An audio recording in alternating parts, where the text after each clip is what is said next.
Bonjour à tous, je suis Mickaël Raymond, entrepreneur dans le domaine technologique et auteur de fiction. Je vous souhaite la bienvenue dans Double Vie, un podcast qui parle de création, des auteurs et de leur mode de vie. Aujourd'hui, j'accueille Amal Al-Bouchari. J'ai découvert Amal au travers de son chant sur l'album de Romain de Tout Cœur, un album de slam dont j'ai parlé récemment. Elle va nous raconter aujourd'hui sa double vie, sa passion pour la musique et le chant. Bonjour Amal, bienvenue. Bonjour Mickaël. Dans le podcast avec Romain, il nous a expliqué qu'il t'avait rencontré dans des circonstances particulières. Est-ce que tu veux nous parler de cette rencontre ? Oui, avec plaisir. Romain, je l'ai rencontré à peu près, je crois, 2 ans, parce que le temps passe tellement vite, à la Tour Eiffel, qui est mon lieu de travail. Je suis hôtesse d'accueil à la Tour Eiffel depuis 19 ans maintenant. Donc j'accueille les visiteurs avec mes collègues. On est toute une équipe pour accueillir les visiteurs. Et un soir, Romain était là et vraiment notre rencontre s'est faite. Enfin, je pense que ça devait se faire parce que vraiment c'était juste incroyable. Mon responsable m'envoie fermer les escaliers. À la fin de la soirée, la Tour Eiffel était en train de fermer. Et il y a toujours une personne qui a envoyé pour fermer les escaliers. Et donc je pars en courant en plus. Parce que bon, c'est la fin de la soirée, je veux rentrer chez moi. Donc je pars en courant et il y a une collègue qui me coupe la route en me disant Amal, d'ailleurs, c'est grâce à cette personne qui s'appelle Valérie, qui est ma collègue, qui me dit Amal, tu sais, ce mec, il chante. Bon, comme je suis chanteuse, enfin, Ouais. voilà, il chante. Et puis moi, la première des choses, je dis il est où ? Elle me dit il est là. Donc je cours vers Romain et je lui dis salut, tu chantes ? Et il me dit, Romain tout timide, il me dit ouais, je suis slammer. Je dis ah bon ? Et en plus, c'est marrant parce que moi, j'ai pas que ça à faire, en fait. On m'a envoyé fermer les escaliers, quoi. Mais j'ai mis entre guillemets le truc. Je lui dis, tu chantes quoi ? Chante-nous quelque chose. Et Romain, il est un peu gêné parce que, bon, demander à quelqu'un de chanter comme ça, voilà, il chantait, bon, c'est pas évident de faire ça, surtout voilà, il y avait des gens autour. Et puis, il me dit non, mais en fait, je slam. Et puis moi, je le mets à l'aise et je lui dis, mais vas-y, je chante avec toi. Alors que je sais même pas ce que je vais chanter, en fait. Je lui dis, je chante avec toi, vas-y. Bon, et puis, il regarde son collègue, son ami avec qui, parce qu'il était venu enregistrer son clip ce soir-là. Et puis, il pose une baffe par terre et il envoie sa chanson. Une magnifique chanson, vraiment, une magnifique chanson qui s'appelle Tour Eiffel, qui est juste un hymne merveilleux à la Tour Eiffel, un hommage fabuleux, avec une mélodie envoûtante. Vraiment, j'aime beaucoup cette chanson. D'ailleurs, j'aime son album, mais cette chanson, elle est pour moi, elle est signe de cette rencontre, de plein de choses. Donc, et du coup, il commence à mettre la musique dans la basse. En plus, chose qui est interdite à la Tour Eiffel, ce qui est rigolo, c'est que à Tour Eiffel, on peut pas arriver et puis mettre une baffe comme ça et se mettre à chanter, c'est complètement interdit. Mais je sais pas, j'étais tellement dans voilà, c'était la fin de la soirée, il y avait quelques personnes, enfin, il y avait quand même un peu de monde qui attendait pour descendre, on était juste à côté de l'ascenseur. Tous mes collègues se sont mis en arc de cercle comme ça pour attendre de voir ce qui se passe. Le responsable qui était là aussi, qui regardait, voilà, ça choquait personne. C'était marrant, qu'avec le recul, je me dis, mais c'est fou. Et Romain se met à chanter. Slammer, à parler, à dire, avec le fond musical qu'il avait apporté, avec sa voix dessus, en fait. Et puis moi, j'attends, et je sais pas ce que je vais faire, mais je suis là, je suis confiante. Et à un moment donné, il y a de la musique. Et moi, donc, je commence à chanter, à dire, à inventer des paroles avec un air qui va avec la musique. Et je commence à dire Tour Eiffel, Étoile éternelle, Tour Eiffel, enfin des mots comme ça. D'ailleurs, je pourrais t'envoyer cette vidéo de cette rencontre. Et puis voilà, et puis Romain était super content, moi aussi.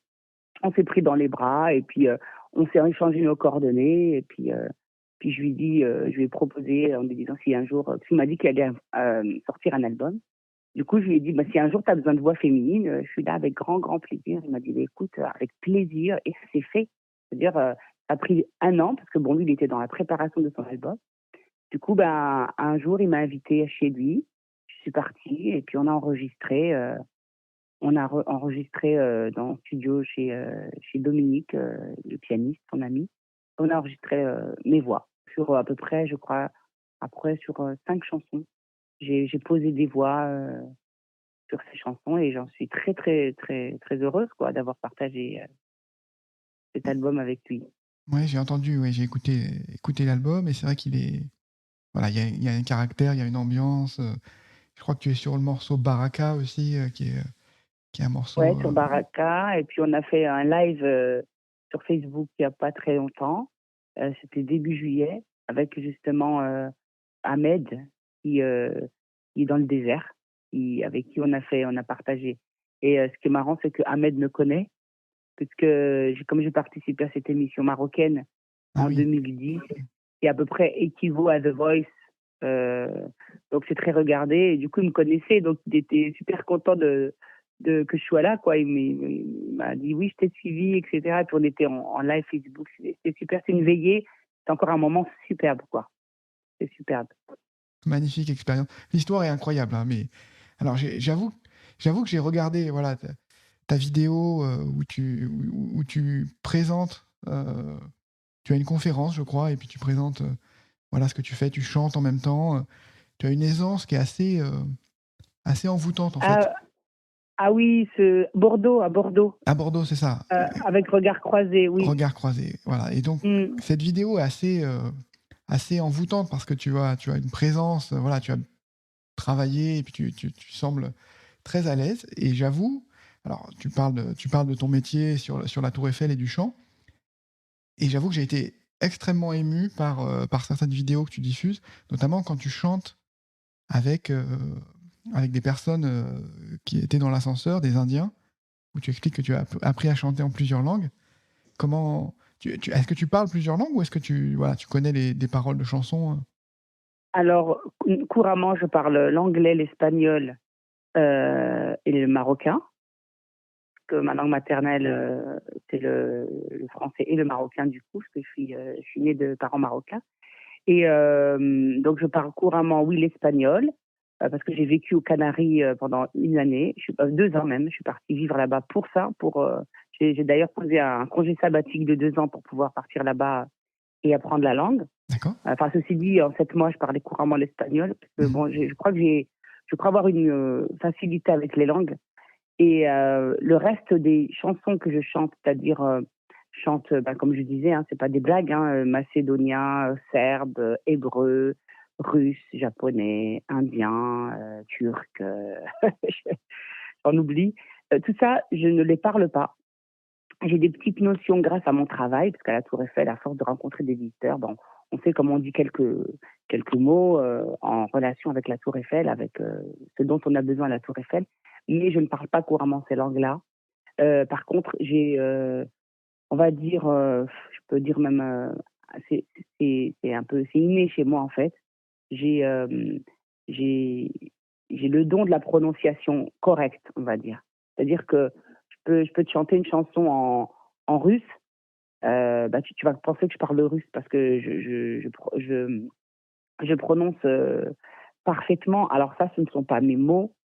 Moi, je le dis pourquoi? Parce que toutes les chansons que je chante, je les ai toutes travaillées avec des natifs. C'est-à-dire que je ne fais pas du yaourt, je ne fais pas du à peu près, je ne me permettrai pas. C'est des chansons qui ont été travaillées avec le hindi, ça a été travaillé avec des Indiens, le russe avec des Russes, le japonais avec des Japonais. Ce sont des personnes que j'ai rencontrées à travers le monde, ou même par l'intermédiaire beaucoup de la Tour Eiffel. D'ailleurs, les Indiens, tous les Indiens, c'est devenu, j'ai beaucoup d'amis en Inde que je suis partie voir, etc.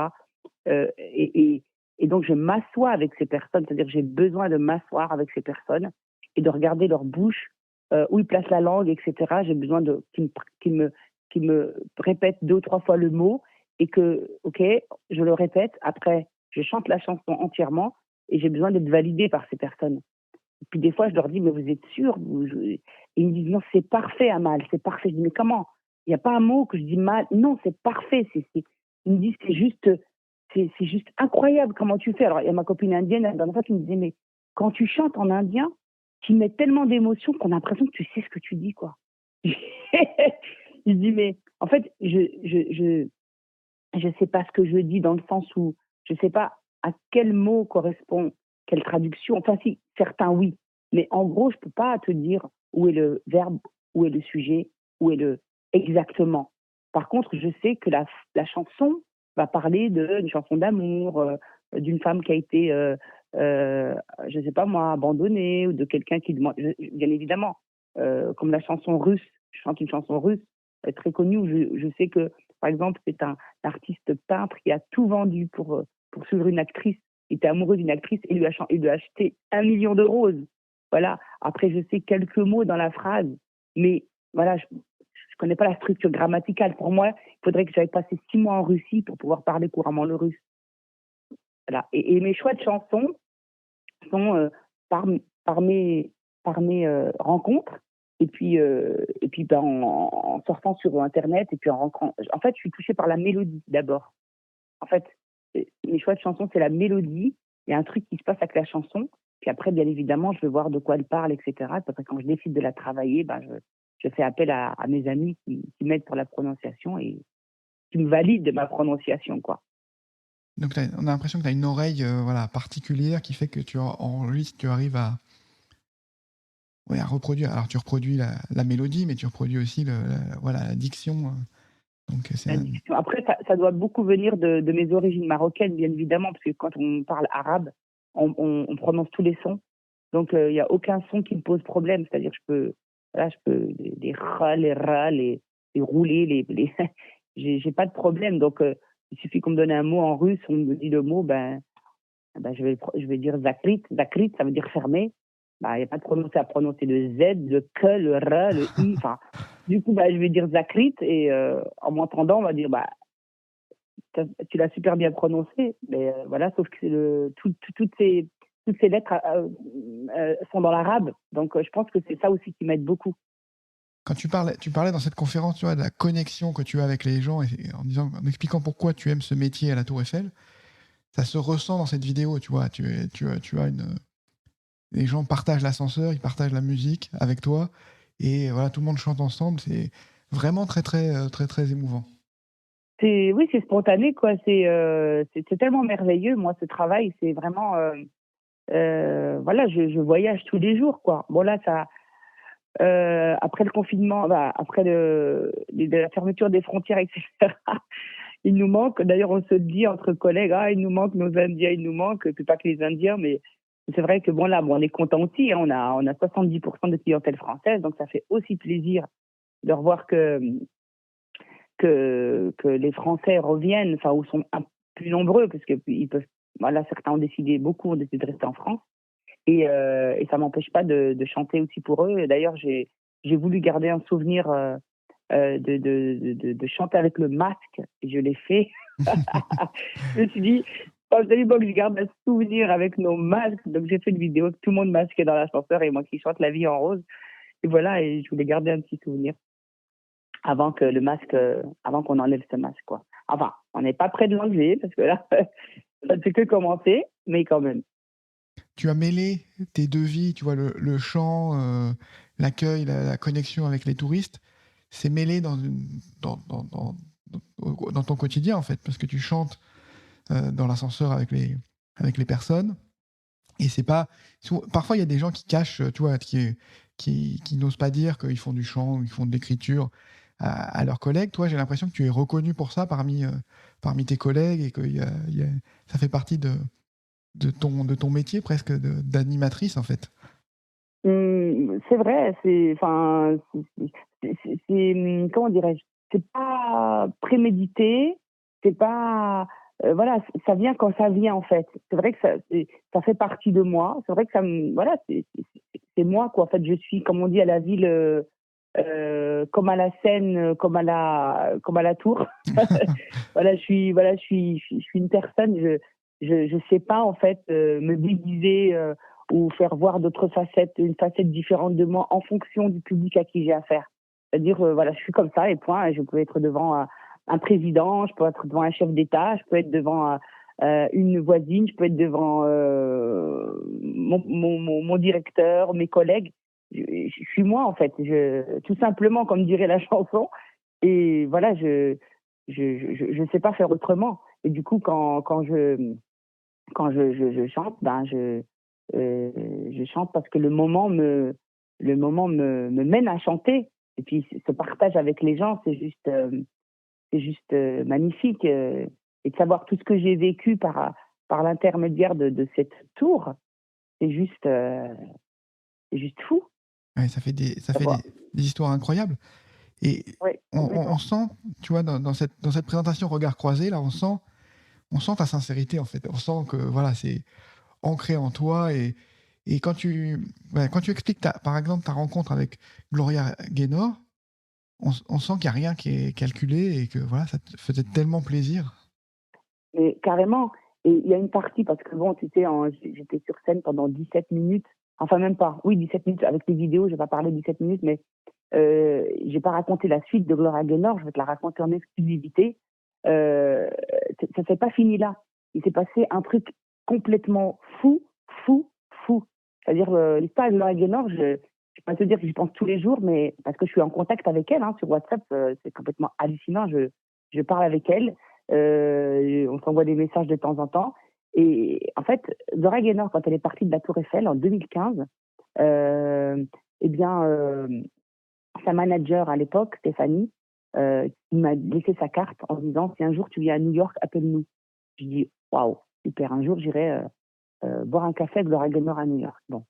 Sauf que moi, je suis plus envoûtée par l'île de Tenerife aux Canaries.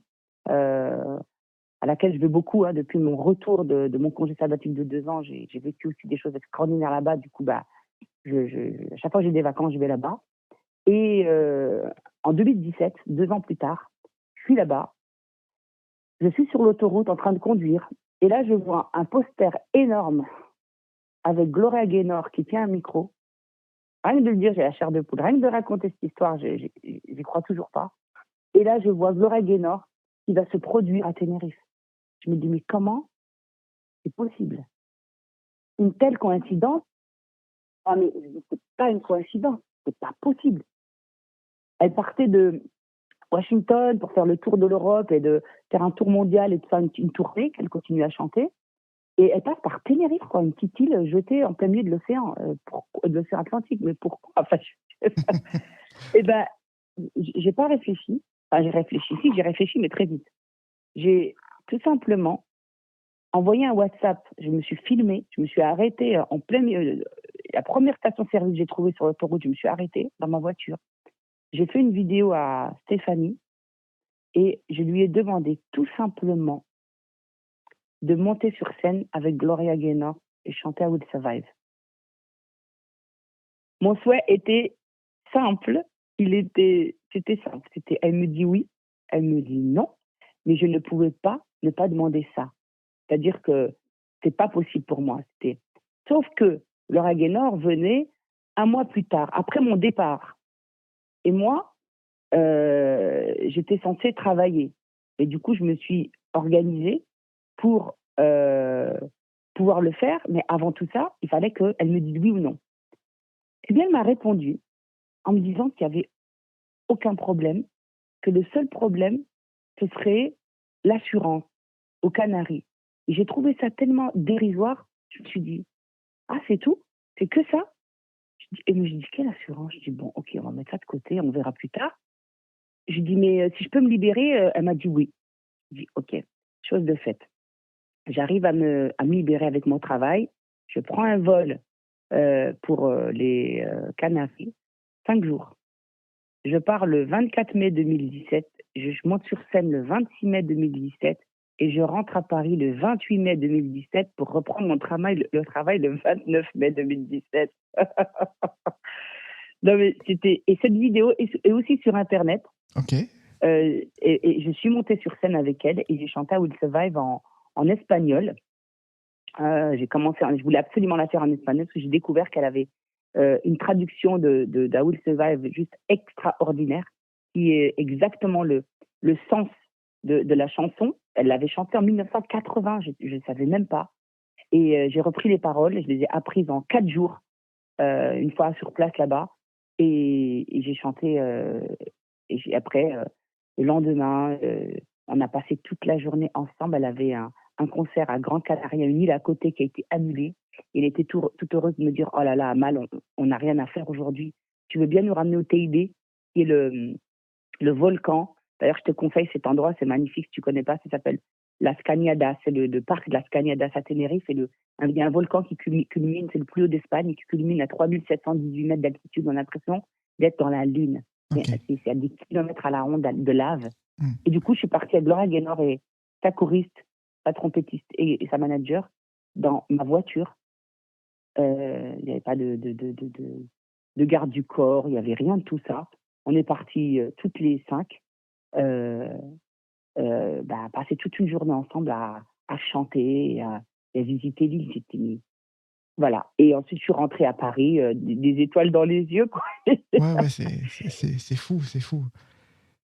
Voilà. Et une autre année après, elle est venue à la Tour Eiffel encore, parce qu'elle avait un concert à la Cigale.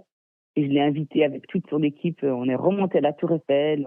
On a rechanté à Will Survive au 2e étage de la Tour Eiffel. Et les gens ne la reconnaissent pas parce que Gloria, elle a pas pris une ride. Hein, c'est juste incroyable. Elle va avoir 77 ans là. Ou 78, il faudrait que je recalcule. Elle n'a pas pris une ride, sauf qu'elle est méconnaissable. Elle a des cheveux lisses maintenant. Elle a pu son afro. Voilà, elle a pris un peu de poids. Donc, il faut vraiment être fan de Gloria Gaynor pour passer à côté, voir son visage, elle la reconnaître. Du coup, elle est incognito. Et puis, c'est juste une histoire qui est la suite de ce que j'ai raconté à Regard Croisé. C'est incroyable comme histoire. Tu es à l'écoute des gens autour de toi, tu saisis les opportunités. Enfin, c'est une belle histoire. Voilà, et je crois qu'en croyant à ce qu'on veut, je sais pas comment dire, quand on n'a pas, je pense, les idées mal placées, quand on fait pas les choses pour un profit derrière, voilà, en se disant ouais, je vais faire ça parce que au final je vais faire ça, mais on va me donner ça. Je vais essayer en restant sincère tout simplement et naturel. Je pense que voilà, on dégage des zones positives qu'on récupère. Quand on voyage aussi, dans mes voyages, quand on s'ouvre aux gens et qu'on n'a pas d'a priori, voilà, quand on va dans un pays, c'est sûr que si on va dans un pays en se disant les gens sont comme ça, on va tomber que sur des gens comme ça, dans le mauvais sens du terme. Oui. Je pense à des personnes qui ont voyagé dans les mêmes pays que moi, en Inde par exemple, et qui ont trouvé les gens qui n'ont pas aimé, tout simplement, qui sont revenus en disant c'est des voleurs, c'est des. Alors moi je dis mais moi j'étais dans quel pays en fait? Il dit j'entends c'est des voleurs, c'est des ci, c'est des ça, et moi j'étais juste accueillie comme une reine chez des gens que je connais même pas. Je suis allée chanter à un mariage habillée en indienne. Non mais je me dis mais moi je suis partie dans quel pays en fait? Et je me dis mais du coup je pense que euh, le chemin, les chemins s'éclaircissent devant nous parce que c'est quelque part nous qui l'éclaircissons avec notre lumière, notre propre lumière, parce que les gens le voient et nous accueillent. Parce que nous-mêmes, on a été une lumière pour eux. Quand ils nous ont vus arriver, on n'était pas un danger pour eux, on était quelqu'un de bon. Et voilà, et je pense que c'est réciproque, ça va dans les deux sens. Ouais, la sincérité se ressent immédiatement. C'est assez amusant parce que ce que tu racontes sur l'accueil, tu vois, accueilli à bras ouverts, etc. Et j'ai la même chose, j'ai une histoire, mais qui remonte à peut-être 25 ans maintenant. Mais je te raconterai à l'occasion où j'ai été accueilli, pareil, au Maroc. Donc en plus, Ah, ça va te parler après un incident qu'on a eu en voyageant en avion privé après mes études. Et voilà, on s'est retrouvé un peu coincé en avion après un passage dans le désert marocain et on a été accueillis à bras ouverts. Donc voilà, il faut savoir susciter l'accueil, susciter l'échange en fait ouais, pour que ça se passe bien en fait, ça se passe, voilà, qu'il y ait de l'humain au ouais, cœur de cet échange. exact, exact. Il y a une aisance, tu vois, quand tu parles en conférence, quand tu racontes des histoires, est-ce que tu as pensé à faire au-delà du chant, tu vois, un spectacle qui serait un peu avec de la comédie et du chant, parce que dans la conférence, tu parles, tu racontes des histoires et puis tu chantes des intermèdes de chant. Est-ce que c'est quelque chose qui t'intéresserait en fait peut-être la scène, mais au sens comédie et chant, quoi. Oui, oui, oui. Je crois que enfin, c'est quelque chose que, bon, souvent on me dit, mais pourquoi tu fais pas du théâtre? Pourquoi tu... C'est vrai que c'est pas que j'ai jamais pensé, c'est que c'est pas évident parce qu'il faut trouver des personnes avec qui travailler. Et puis, vraiment, je remercie Aurélie Guénan qui a cette société que j'ai encore une fois, ce moment à Bordeaux, c'est encore une histoire à dormir debout parce que c'était encore pas préparé. Pour être sincère avec toi, cet endroit-là, ce moment-là, j'ai rencontré Aurélie à un mariage d'un ami. Et encore une fois, c'était le matin, je partais, j'avais mes bagages, je repartais de l'hôtel, parce qu'on est passé euh, la nuit pour le mariage à Paris, c'était à Paris. Le matin, on prend le brunch, et puis je viens pour partir, et là, en fait, j'ai une voix qui imite les enfants. Ça, c'est encore un truc que j'ai pas fait sur scène. Vous pouvez pas dire tout, mais j'ai une voix qui imite les enfants de, on va dire, allez, 4-5 ans. Je vais te la faire, tu vas me dire si c'est... Enfin, maintenant que tu sais que c'est moi, mais si je t'avais passé ma nièce en te disant Allô? Allô? Ma tata, elle est partie, mais moi, j'ai pris son téléphone et j'ai tapé, là, c'est marqué 1, 2, 3. Et son téléphone, il est rouge. Ouais, bah, ouais, Bah, ouais, bah, on s'y croirait. et puis du coup, bah, j'étais avec la barrière, elle était pliée en deux, et moi, je disais que je sais pas ce que je racontais, en fait. Voilà, je parlais comme ça. Et tout le monde était là autour de moi à mourir de rire. Et là, il y a un monsieur qui m'appelle tout au bout et qui me dit, il était de New York, un Américain. Il me dit, tu sais que à New York, on a un animateur télé qui parle exactement comme toi.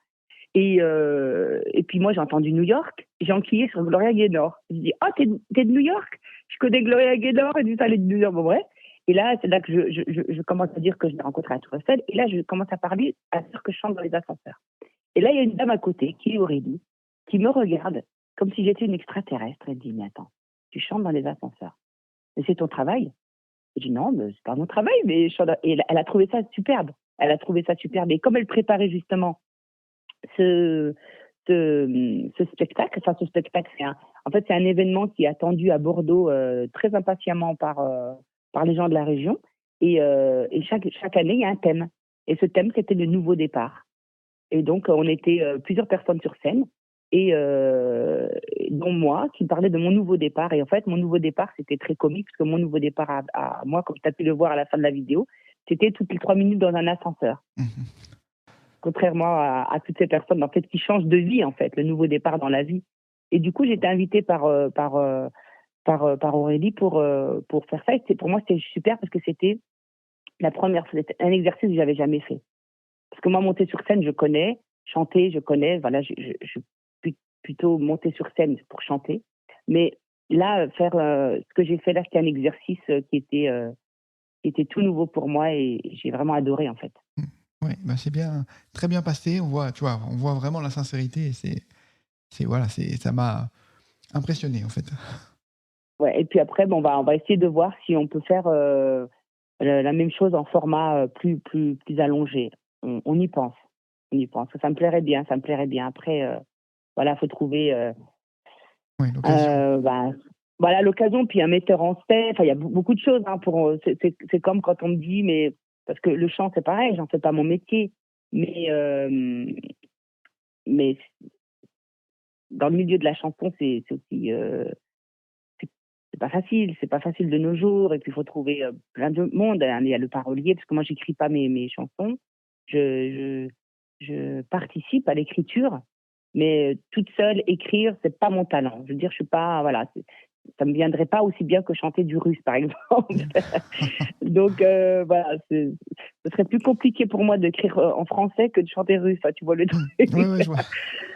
Non, mais voilà, puis c'est un talent, le parolier. On n'arrive pas comme ça, on se pose et on écrit des chansons. C'est un talent. Le talent d'écrire la musique, c'est un talent. C'est extrêmement difficile d'écrire des paroles, qui ont un sens, qui prennent au tripes, qui sont émouvantes. Oui, c'est vraiment difficile. Voilà, mettre en scène quelqu'un, c'est du talent. Du coup, voilà, j'ai besoin d'avoir la chance de croiser le chemin de toutes ces personnes pour pouvoir un jour monter sur scène et présenter un spectacle. D'accord.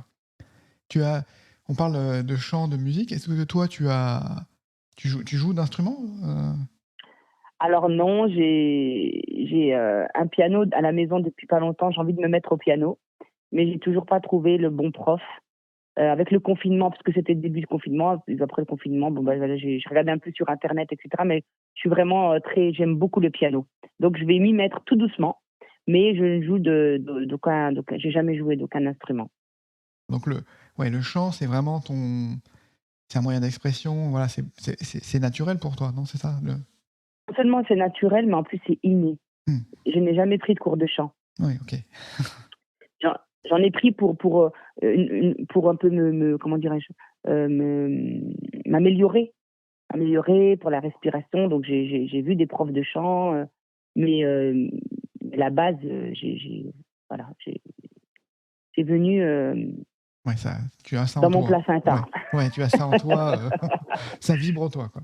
C'est une vibration qui Voilà. ressort de ton âme, qui ressort en musique, en mélodie.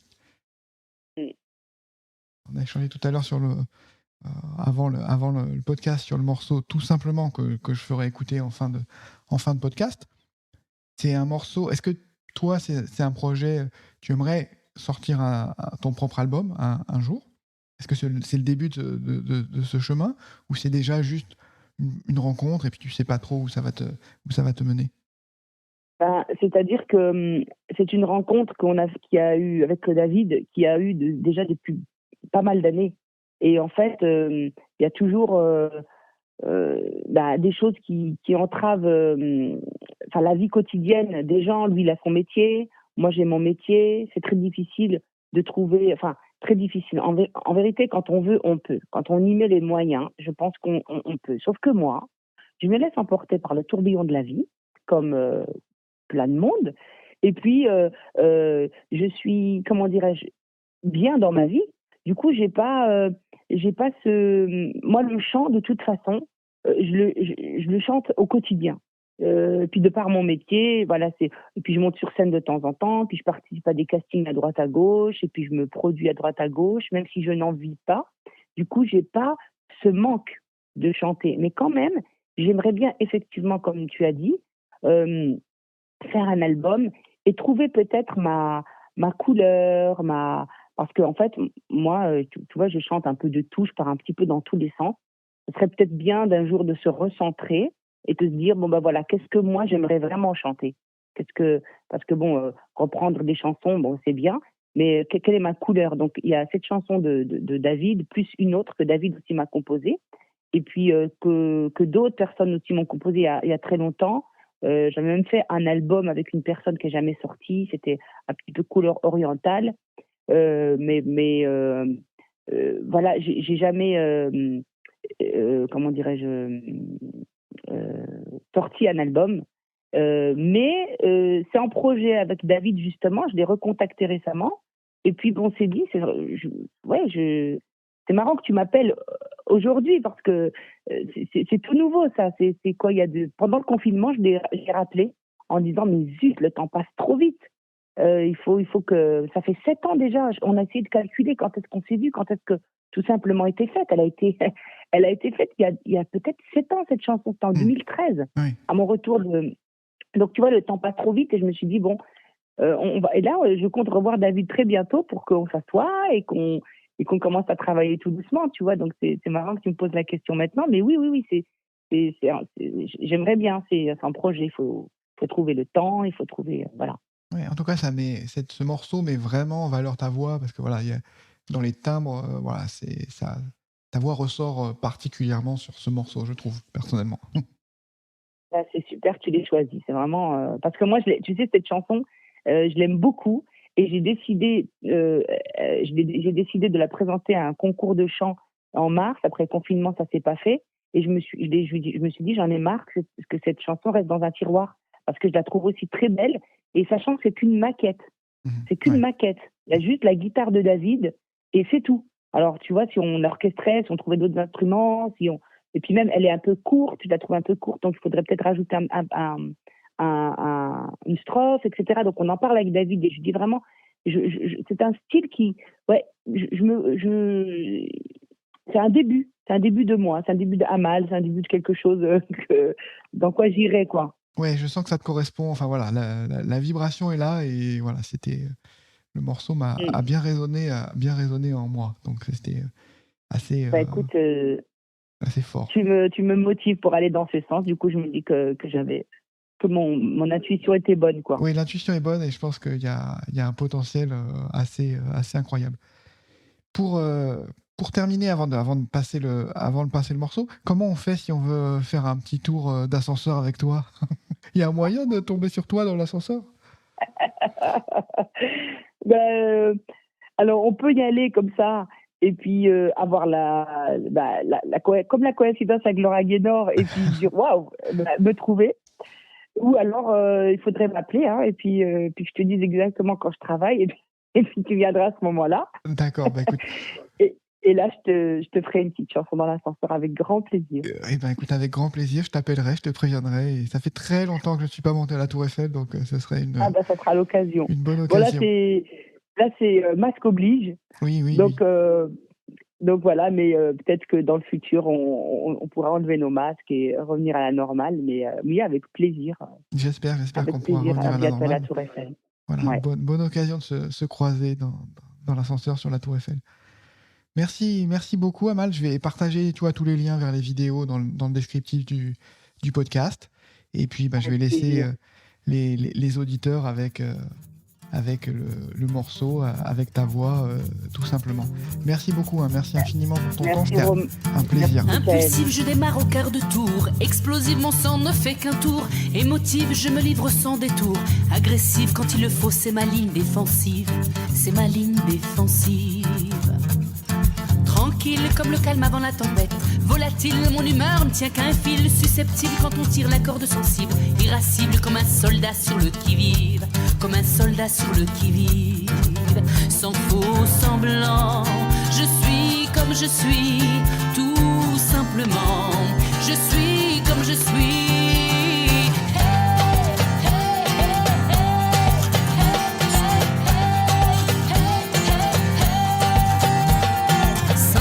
Je me livre tout entière, capricieuse quand je m'emporte, je fais ma boudeuse sanguine, je ne sais pas la jouer fine, fragile comme la frontière entre bien et mal, comme la frontière entre bien et mal, sans faux semblant, je suis comme je suis, tout simplement, je suis comme je suis.